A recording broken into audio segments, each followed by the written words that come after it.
السلام عليكم ورحمة الله تعالى وبركاته. داوديل waxaad ku soo dhawaataan barnaamijka nuurka islaamka oo toddobaad kasta telefishinka MMT faad uga barateen ka daawataan sagaalka habeenimo oo biira laakiin caawa daawadayaal waxaanu si balaaran idinka raali gelinaa dibdhaca ku yimid baahinta tooska ah ee barnaamijka nuurka islaamka oo waqti dib u dhacay waqtiga aad u barateen daawadayaal ciladaas ayaanu marka koobaad idinka raali gelinaa Sheekh Barbaraawi ayaa barnaamijka gula sugan Sheekh Cabdilaahi Xasan Xaashi Barbaraawi sheekhuna waxa uu ka jawaabi doonaa su'aalaha aad soo weydiiseen qadarkan dib u dhacnayna waan idinka raali gelin doonaa sheekhu gooreen ku soo dhaw barnaamijka sidii noo caadada ahayd dadka su'aalaha ay weydiiyaan ayaan halkan ku weydiin doonaa uga jawaabi doontaa rabbina khayr ka siiyo sheekh saa'ilka koobaad waxa uu yiri assalaamu calaykum magacaygu waa Axmed Dayib Casoobe waxaan ku noolahay Hargeysa sheekha waxaan weydiinayaa Soomaalidu waxay dhaqan u leedahay in wiilku gabadha la fakado kadibna reerkooda u geeyo iyadoo reerka gabadhu aanay ogeyn waqti kadib la soo sheego iyagoo la weydiisanay gabadhooda inay siiyaan reerka ka haystay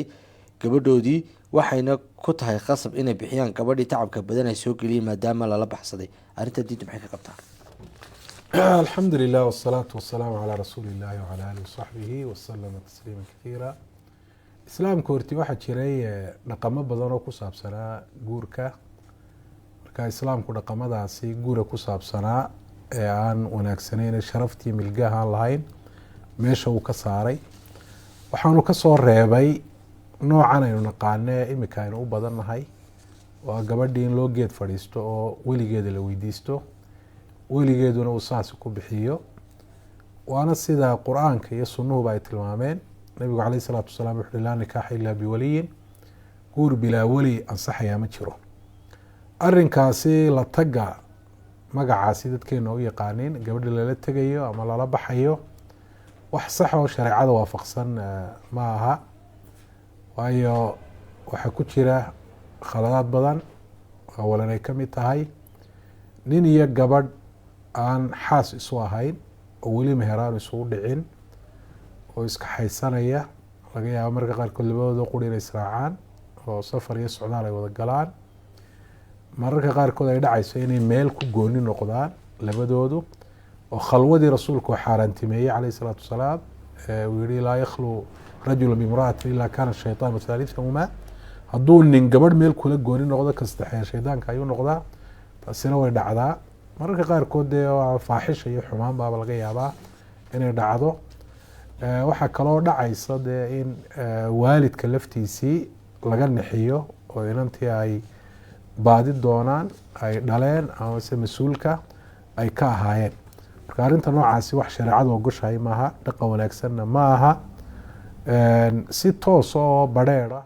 geesinimo iyo sharafi ay ku jirto inanku inanta reerkooda waa inuu u weydiisto xagga marka laga hadlayo guurkii qaabka noocaasi ku dhacay ma ansaxayaa haddii gabadhii layska mehersado wadaad meelaha fadhiyo loo geeyo oo isagu uu meheriyo weligeeda waxba laga weydiin ma ansaxayo waayo waxaa maqan tiir ka mida tiirarkii guurka oo alwaliyu mas-uulkii inantu inuu hibeeyo uu bixiyo waxa iyaduna lamida haddii la khasbo la toojargareeyo lagu khasbo weligii xadulikraah hadii ay gaadho khasbitaan ma ansaxayo waayo qofka wixii lagu khasbaa kama ansaxo haddiise iyadoon la khasbin inantii inta la kaxaystay lagu soo noqdo oo weligii deetana uu ogolaado inuu inantii saasi uu ku guuriyo oo arkaantii tiirarkii iyo shuruuddii guurku ay dhamaystiranto guurkii markaa wuu ansaxaya wallahu aclam jazaaka allahu khayr sheekh saa'ilkan waxay tiri magacaygu waa hodan sheekh ninkaygu waxuu mar hore caayay diinta islaamka ashaadada ayaa loo qabtay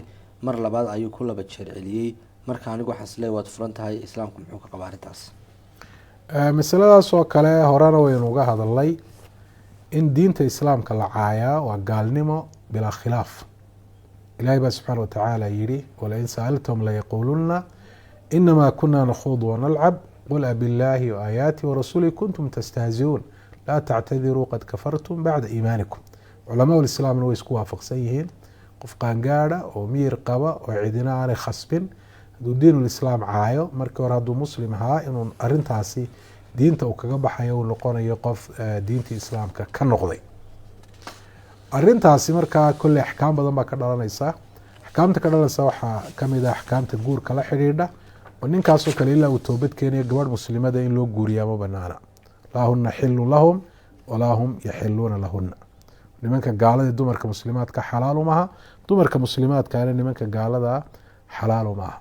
gabadhii markaa hore uu qabay ee marka hore dee islaamnimo ay ku wada joogeen, haddii uu diinta cayo gaalnimada uu ku dhaco oo uu ridoobo diinta uu ka baxo isagoon gabadha weli aan la guri gelin, nikaaxi halkaasu ku fasakhmaya oo guur u dhexeeya ma jiro. haddii arintaasi ay dhacday gurigal dabadii, hadduu toobad keeno inta ay gabadhu ciddada ku jirto, guurkii hore ayaa u dhaxaynaya. haddii aanu toobad keenin oo ciddadii saa ku dhamaatana guurka wuu fasakhmaya. fasakhaasina dalaaq maaha, waa dhow toole hadduu islaamnimadii kusoo noqdo dalqadihii saddexda ahaa lagu tirin maayo. wallahu aclam. jasaaka allahu khayr sheekh. ninkan waxau yihi sheekh, diintu maxay ka qabtaa in xaasku ay isticmaasho irbada kala korinta si hadday xaaskaygu qaadato aanan ogeyn, diintu maxay ka qabtaa? waxaa taranka jaraya in la isticmaalaa isagu ma banaana, waayo rasuulku caleyhi salaatu wasalaam wuxuu dhiirigeliyey ummadiisu inay ay tiro badato. markastoo qof muslimi oo ilaahay keliyeynayo caabudaya oo nebi maxamed caleyhi salaatu wasalaam dadka raacay ee ku dayanaya kamid uu soo kordho, wanaag baa soo kordhay. rasuulku wuxu uhi tasawaju lwaduud alwaluud fa inii mukaathirun bikum lumama yowma alqiyaama. guursada gabadha kalgacaylka badan ee taranka badan hidiraac ayaa lagu garanayaa. haddii dee ay carruur hore dhashayna halkaa lafteeda waa laga tixraaci karaa, waayo waxaan doonaya inay ummadaydu maalinta qiyaame ummadaha kale ay ka badato. arintase ku saabsan tandiimu nasl, in la nidaamiyo taranka oo kala korin la sameeyo, shareecada islaamku ma diidana, bal shareecada islaamku asbaabtii kala korintaasi ay ku iman lahayd baabay tilmaantay. waa ka ilaahay kitaabkiisa ku yihi wاlwaalidaatu yurdicna awlaadahuna xawleyni kaamileyn. hooyooyinku waxay nuujinayaan awlaadooda 2 sanadood oo dhamaystiran, 24 bilood. waa liman araada an yutima radaaca, waa cidda doonta, waajib maha laakiin waa cidda doonta. marka dee nuujintaasi muddadaasi waxay socon kartaa un haddii aanu uur kale meesha aanu iman, oo haddii uur kale yimaado dee ilmihii hore xaasku ama gabadhu way ka guraysaa. marka waxyaabaha kale ee lagu kala koriyo caruurta, tusaale ahaan dee 2 sanadood oo kale loogu dhaxaysiiyo, iyagana waa looga qiyaas qaadanaya. waxaa shardi u ahown inaanay dhibaato caafimaad oo weyn aanay u lahayn dee ruuxii dumarka ah inaanay u lahayn. taana waxaa lagala tashanaya dhakhaatiirta aqoonta u leh. kulli waxyaabahan kala korinta loo isticmaalo in badan dhibaatooyin baa loo sheegaa, markaa ta ugu dhibaatada yar. haddii markaa dee ay daruura keentana oo gabadhii hadday uur yeelato dee dhib weyn uu soo gaarhayana, arinta noocaasi ahi waa inay banaan tahay, dee shaki kuma jirayo. laakiin arintaas waa inay ku timaado is-afgarad dhex maray labada lamaane, waayo mid waliba xaq buu u leeyahay inuu ubad helo. marka gabadhuna wax joojiya markaa taranka iyo dhalmada iskama isticmaali karto iyadoo ninka aanu waafaqsanayn, ninka laftiisuna iskama isticmaali karo. waa xaq labadooda u dhexeeya, marka labadooduba arintaa waa inay isku waafaqaan. wallahu aclam. jasaaka allahu khayr sheekh. saailkan waxau yihi sheekh, gabadhu marka ay xumaan sameyso iyadoo ka raaliya oo aan la qasbin oo uur kusoo baxo, waxay reeruhu kala qaataan waxa la yihahda xaalka sinada oo raali bay iska ahaayeen, laysma khasbin. xaalkaa labada reerood kala qaadanayaan sharciyan ma saxba? sinadu xaal ma leh, xaqeeda iyo waajibkeeduna waa in haddii dee shareeco la isku xukumayo waa in qofka haddii sinadu ay ku sugnaato qofku isagu qirto, ama markhaatiyaashii dee loo baahnaayo 4 markhaati oo raga oo cuduulo dee faasiqiin aan ahayn ay ka markhaati furaan iyadoo arintaasi dhacaysa xaqiiqatan inay arkeen, dee waa in xadka lagu oogo. oo haddii labada qof ee arintaa raallida iskaga ahi ay yihiin dad qaangaada oo miir qaba, midna aan la khasbin, arinta ikhtiyaarkooda ay ku sameeyeen, haddaanay dee guur hore oo sharciga soo marin waa 100 jeedal sida ilaahay kitaabkiisa ku sheegay, azaniyatu wazani fajlidu kula waaxidin minhuma 100 jalda.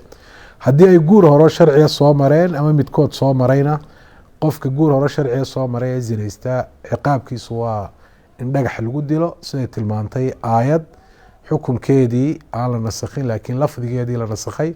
axaadiida nebiguna caleyh salatu wasalaam ay tilmaamayso, rasuulkuna dad iyagu qirtay uu ku fuliyey. kolley aada bay u adag tahay zinadu inay markhaatiyaal ku sugnaato, intii waqtigii nabiga caleyh salatu salaam dhacdayna inta badan waxay ku sugnaatay ama dhammaanteedba waxay ahayd mid ku timi qiraal.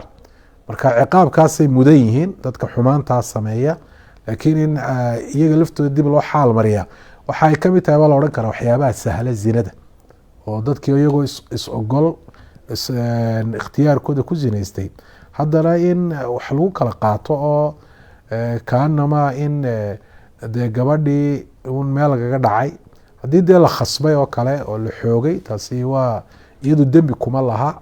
dembiga iyo dee ciqaabka waxa mutaysanaya ka khasbay, laakiin mar hadday iskaga raali yihiin labadooduba ciqaab bay mutaysteen. haddii aanay cidi ogaanna waa in ilaahi subxana watacaala u toobad keenaan, laakiin xaal iyo xoolatoona arrin waajibinaysa maaha. wallahu aclam. jasaaka allahu khayr sheekh. saa-iilkan wuxuu uhi weysada qofku ma iska jebin karaa haddii uu taabto jirhkiisa, ama ma jirtaa meelo jirhkiisa kamid ah oo weysada jebin karaa? qofku hadduu taabto cawradiisa ayay weysadu ay ka jabaysaa.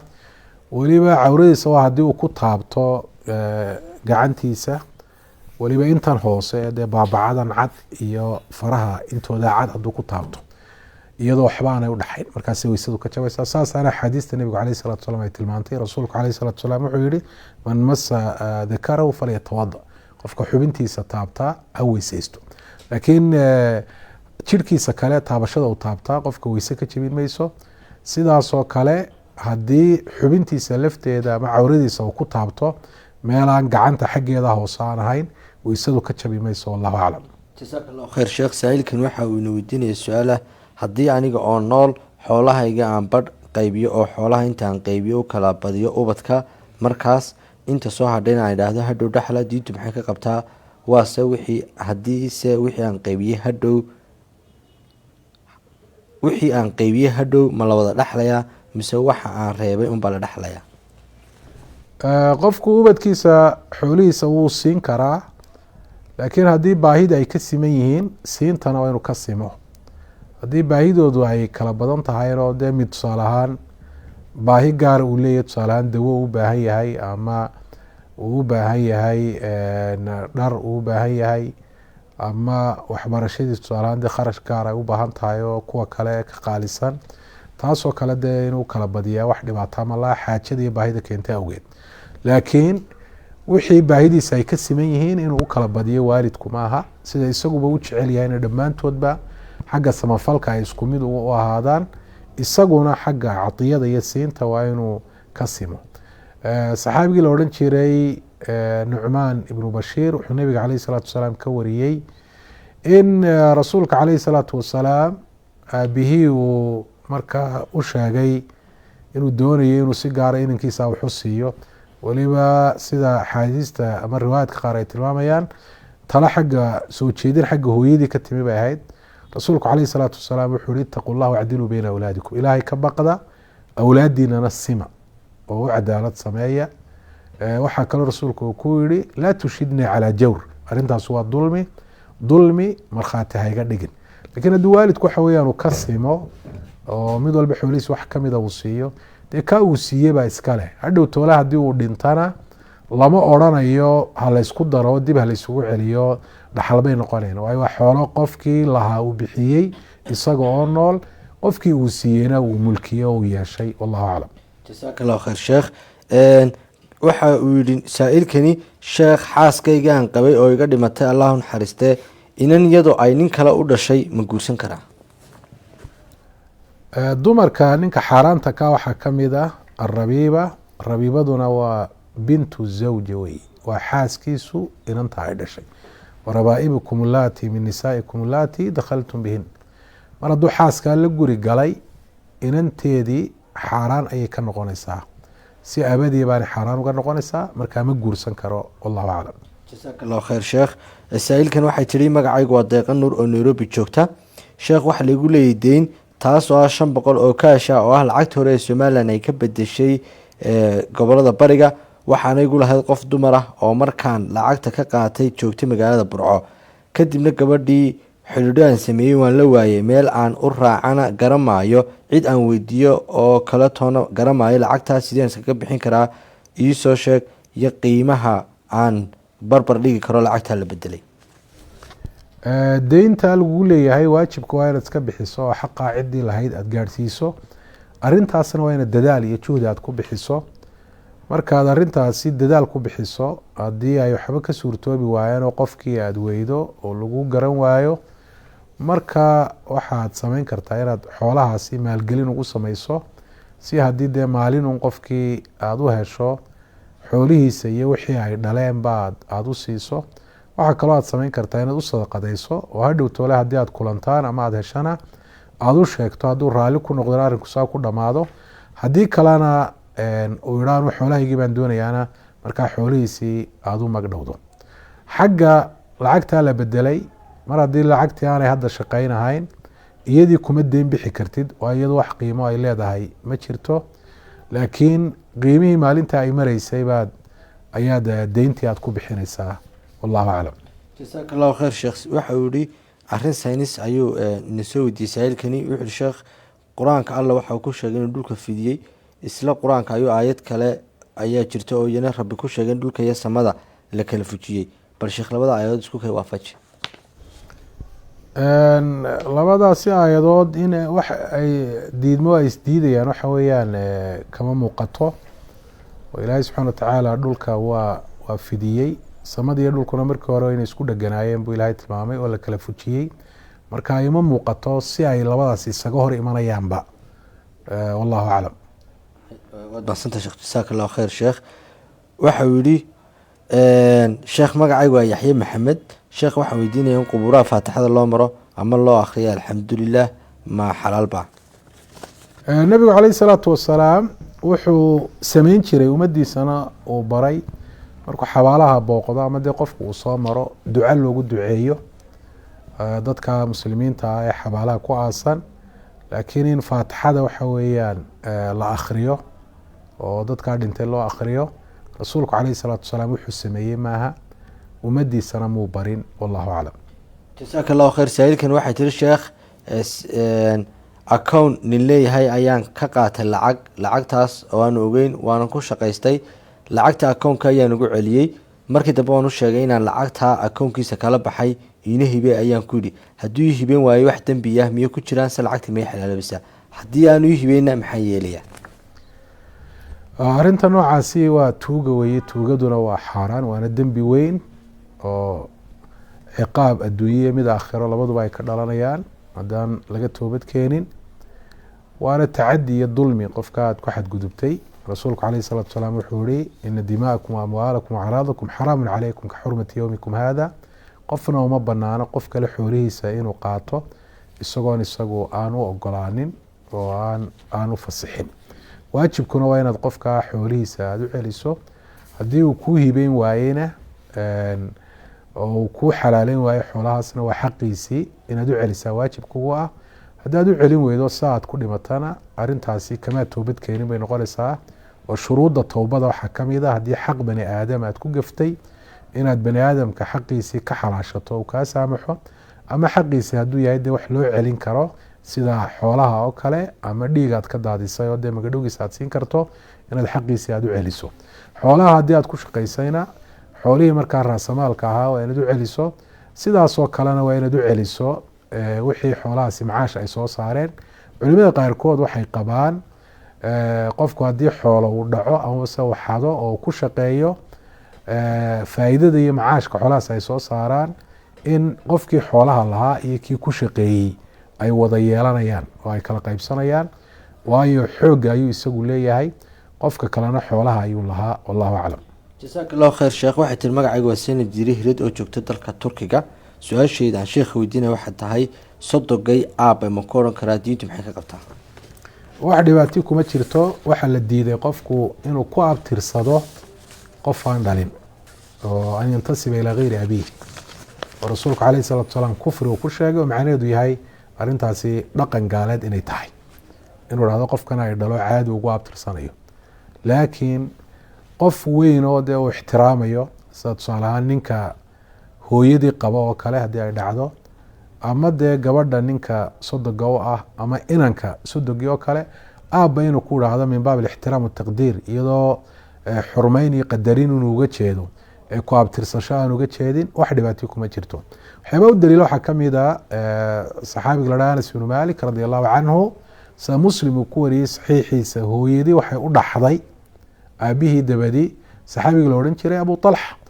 Anasna markuu Abu Talxa ka hadlaya mararka qaarkood wuxuu odhan jiray facala dalika abi Abu Talxa ama qaala dalika abi Abu Talxa, aabahay Abu Talxa asaa yidhi. marka aabahaygii dhalay uma jeedo, laakiin dee wuxuu ujeedaa ninka adeerka oo ay hooyadii ay u dhaxday.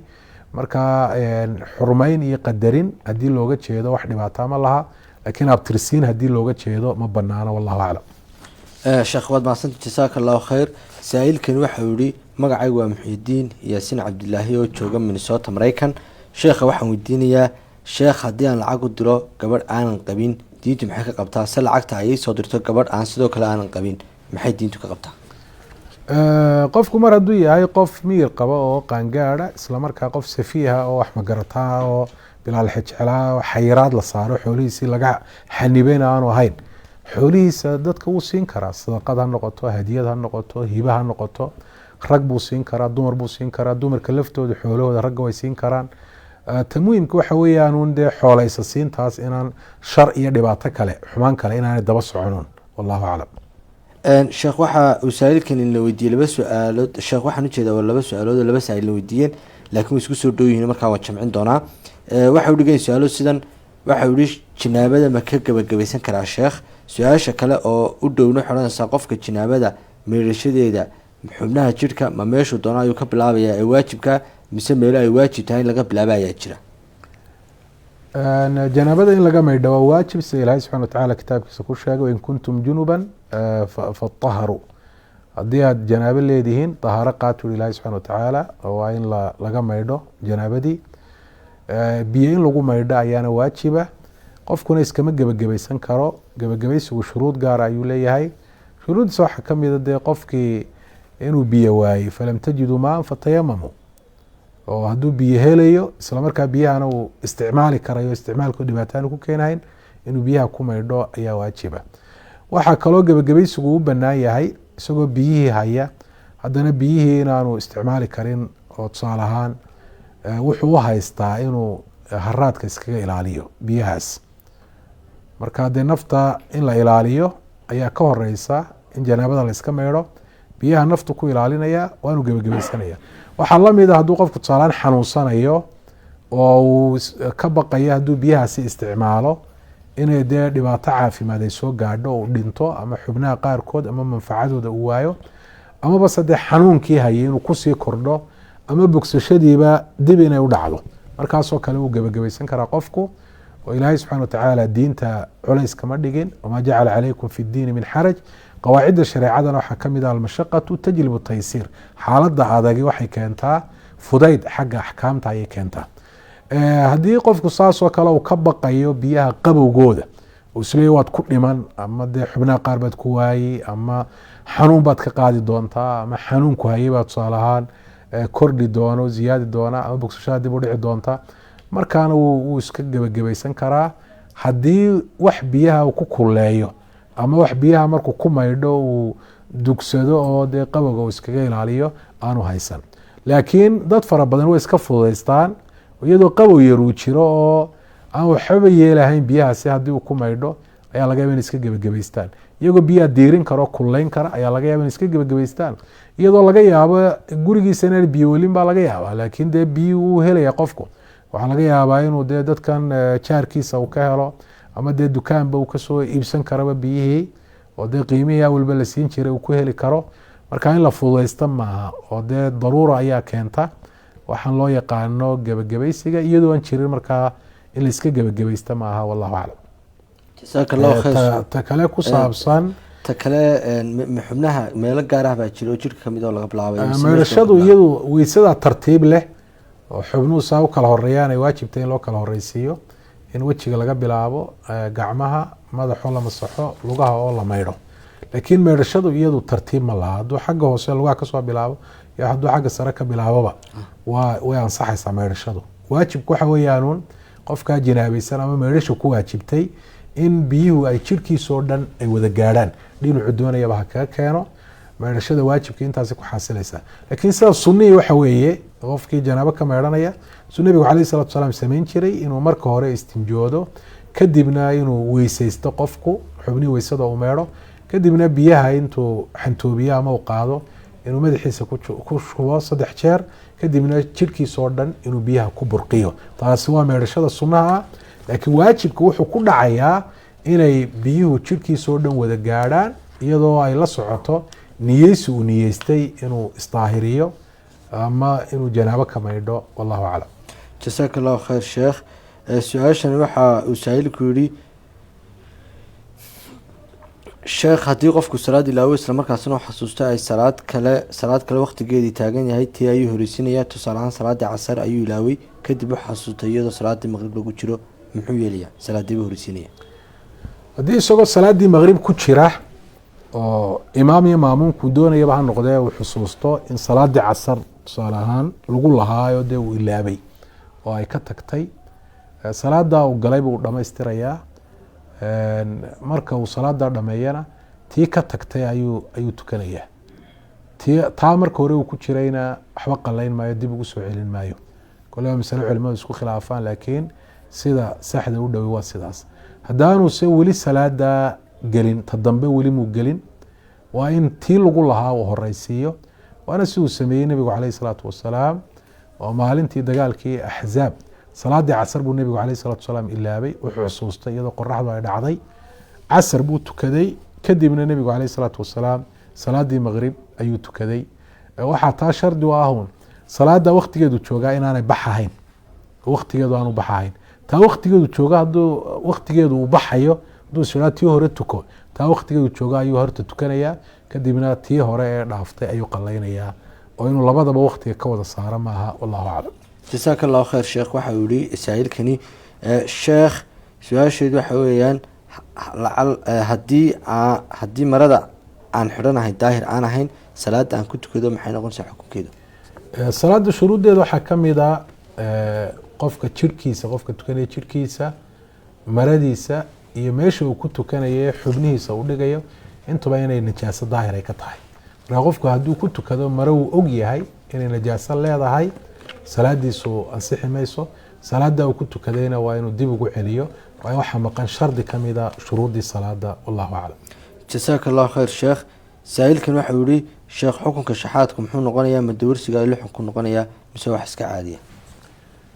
shaxaadka dee inagun baa u naqaanay inaanu dawarsi ahayn, laakiin asalka kelmaddu kolley carabta ku hadasha yamanta iyo oo waxay idhaahdaan shaxaad, halkaa inagu aynu shaxaad ka nidhaano inbay xagga dambe ay tha ka dhigaan.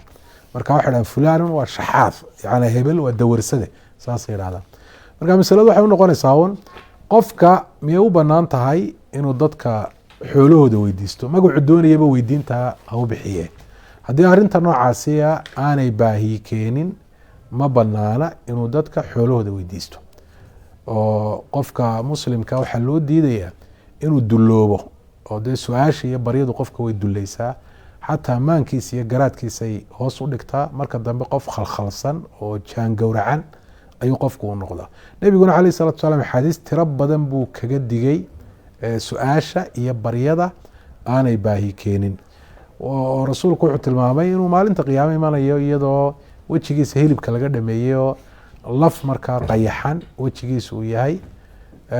rasuulku calayhi salaatu wasalaam wuxuu dhiiri geliyey qofku inuu shaqaysto. marka qofka subaxii magaalada usoo dhaadhacaya qasdigiisu iyo go-aankiisu yahay inuu dadka wax weydiisto, qofkaasi waa qof khalad weyn ku jira weeye. xagga intuu usoo qasdiyayo dadka inuu baryo waa inuu qofku shaqo taga weeye. rasuulku calayhi salaatu wasalaam wuxuu yihi midkiin inuu xadhkihiisa qaato oo uu kaymaha tago, xaabo uu soo guro, oo dabeetana uu xaabadaasi iibiyo oo uu dadka su-aashooda iyo baryooda kaga kaaftoomo, taasaa uga khayr badan inuu dadka wax weydiisto. markuu weydiisto ha siiyaan ama ha u diidaan. markaa shaxaadku wax fiican maaha, waa wax aada u liita weeye. qofkii dee muslimka ahaa ee baahi ay haysay dadka muslimiinta walaalihii wuxuu weydiisan karaa, laakiin inuu qofku caado iyo dhaqan uu ka dhigto xataa kaa baahidu ay haysaa maaha. waa inuu isku dayo baahidiisa inuu isagu daboolo oo uu shaqo tago oo nabigu calayh salatu salaam wuxuu ihi ina aطyiba maa akaltum min kasbikum waxaad cuntaan waxaa u wanaagsan waxaad tabcataan idinku aada shaqaysataan. marka shaxaadku waa nooc baryada ka mid a, baryadana shareecadu aada bay uga dayrisay wallahu aclam. assalaamu calaykum sheekh, waxaan ku weydiinayaa bay tiri saa-ilkani sheekh, gurigeyga waxaa lagu saliidiyay mascagaley ama maslugaley, dhibaato ma leedahay, ma la baasaysan karaa sheekh? waxaa la sheegaa inay ka turjunto wax xun waxaa loo yaqaano horta baasaysiga shareecadu ma ogola. wax la maqlo ama la arko ama la ogaado in la baasaysto. haddii qofku shaygaa uu baasaysanayo uu aaminsay inuu isagu balaayada keenayana taasi shirki weyn bay noqonaysaa. hadduu aaminsay inuu sabab u noqonayana waxay noqonaysaa shirki asqara, shirkiga nooca yar bay noqonaysaa ee diinta aan lagaga bixin. laakiin dembiyadan kale zinada iyo khamrigoo la cabiyo isagu kaba weynba. horta baasaysigu waa kaa. nebigu calayh salatu salam wuxu uhi laa tiyara ay fi lislaam, lama ogola baasaysi islaamka dhexdiisa. dhaqan jaahiliya buu ahaayo islaamka horti jiray. nebiguna calayh salatu salaam uu la dagaalamay. dadkana quluubtooda ilaahay baa subxana watacaala lagu xidhay. khayrkana ilaahay baa haya, sharkana ilaahay baa subxana watacaala qadara. ilaahay baana addoonka ka difaaci kara. hadduu ku dhacana ilahay baa subxana watacaala ka dulqaadi kara. wain yamsaska allahu bidurin falaa kaashifa lahu ilaa hu buri ilahay subxana watacaala. taasi waa taas. marka masalugaley iyo xayawaan kale, dacwo iyo waraabe iyo qof bani aadama iyo maalin maalmaha kamida iyo midnaba ha baasaysanin. oo dhaqan jaahiliya taasi. qalbigaagana ilaahay ku xidh, aaminna wixii ilaahay uu kuu qoray khayra inaad helayso, wixii shara ilaahay uu kuu qorayna inuu dhacayo. ilaahayna weydiiso khayrka, sharkana ilahay subxana watacaala ka magan gal. arinta kale jinku talabus way sameeyaan. ilahay baa subxana watacaala u sahlay inay tashakulaan oo qaabkii abuurkooda asalkii u ahaa inay iska bedelaan. tusaalahaan dee qof bani aadama suuradii inay isu yeelaan ama xayawaan oo kale suuradii inay isu yeelaan waa wax dhici kara taasi.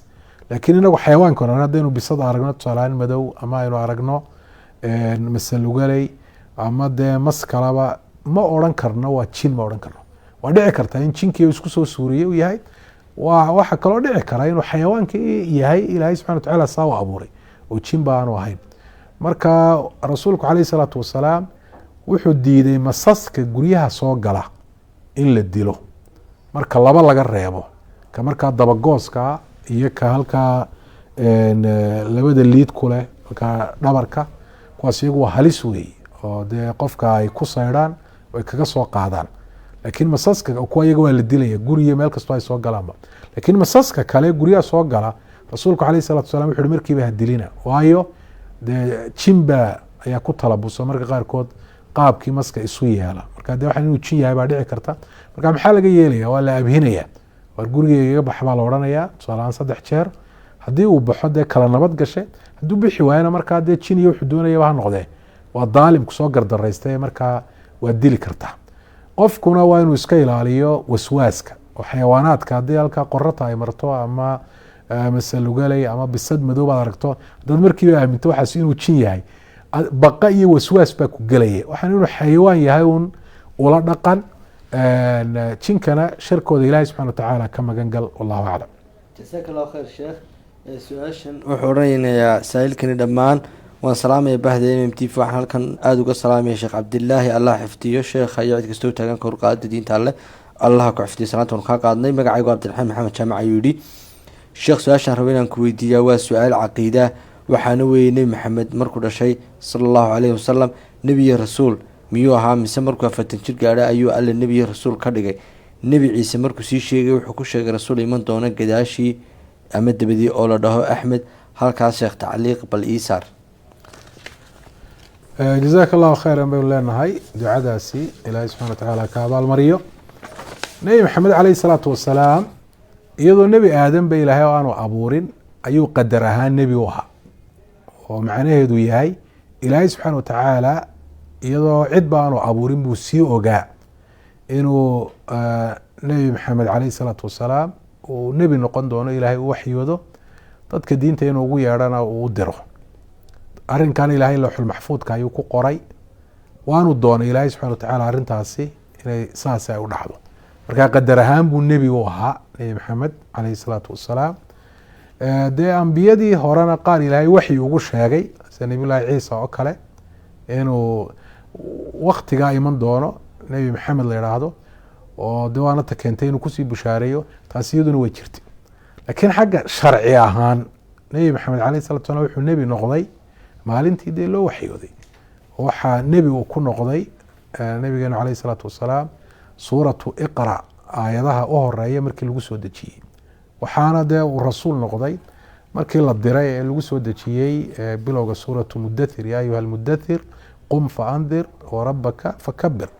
marka inuu nebi noqdaa way sii qadarayd, wax ilaahay uu sii ogaa oo ilahay laxul maxfuudka kusii qoray ayay ahayd, sida arrimaha kale dee dhacaaba ay hore usii qadarnaayeen.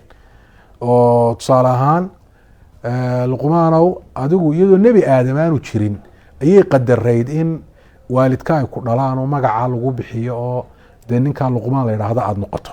laakiin goormaad noqotay luqmaan jira, markaad dhalatay magacaa lagu bixiyay baad noqotay. marka rasuulku alayh salatu salam way sii qadarnayd inuu rasuulullah iyo nebiyullaahi inuu noqdo.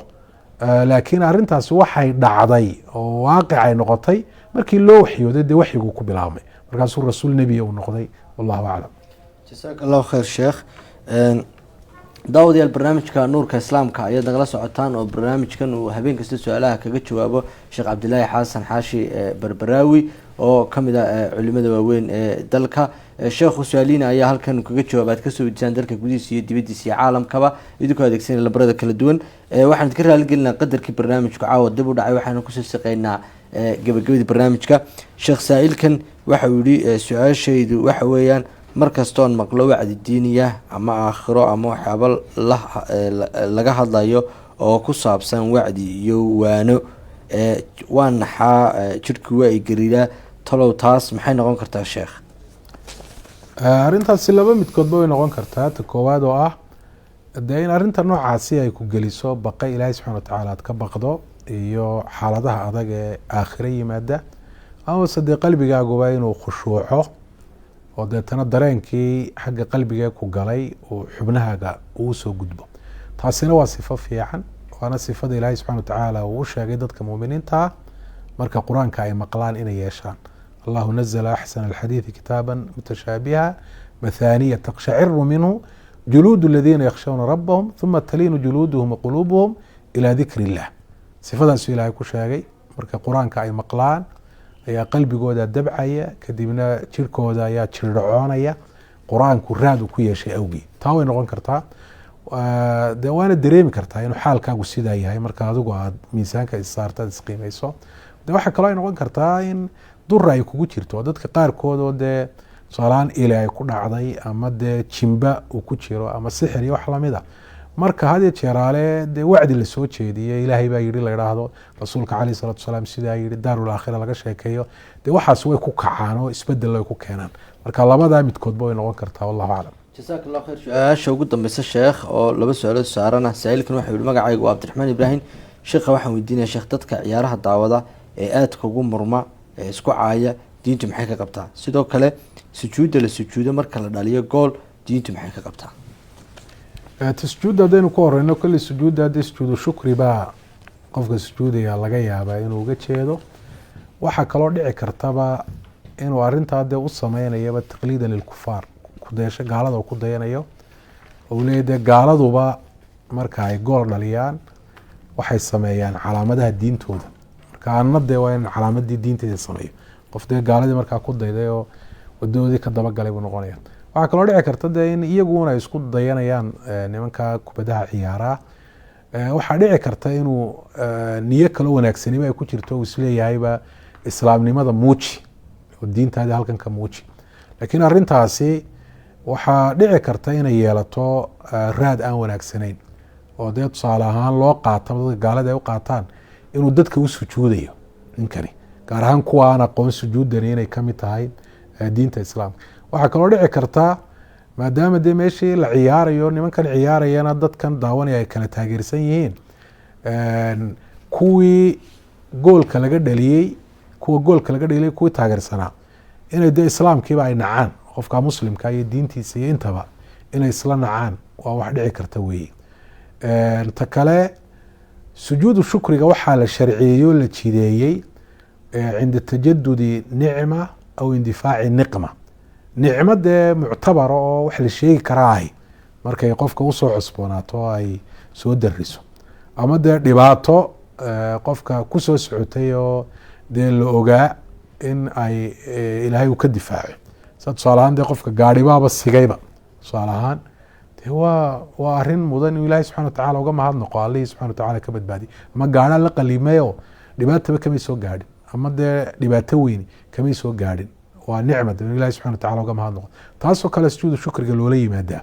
laakiin waxaan nicmoba aan ahayn dee layska odhan karo waa shay iska mubaaxa uun, dee kubadda halka u sarreysa la gaadhsiin kara waa in la dhahdo waa shay iska mubaaxa haddii aanay waxyaabo kaloo shareecada khilaafsan aanay la socon. ama dee nicmo ha noqdee nicmo muctabaro weyn oo dee wax kasoo qaad weyn le aanay ahayn, sujuudu shukri in dee loola yimaado lama sharciyeyn. marka kolley sujuuddaasi gool la dhaliyey loo sujuudayo anu waan aad baan uga taxafudayaa oo waan macnaa inaan idhaahdo waa wax saxa waan ka gaabsanayaa.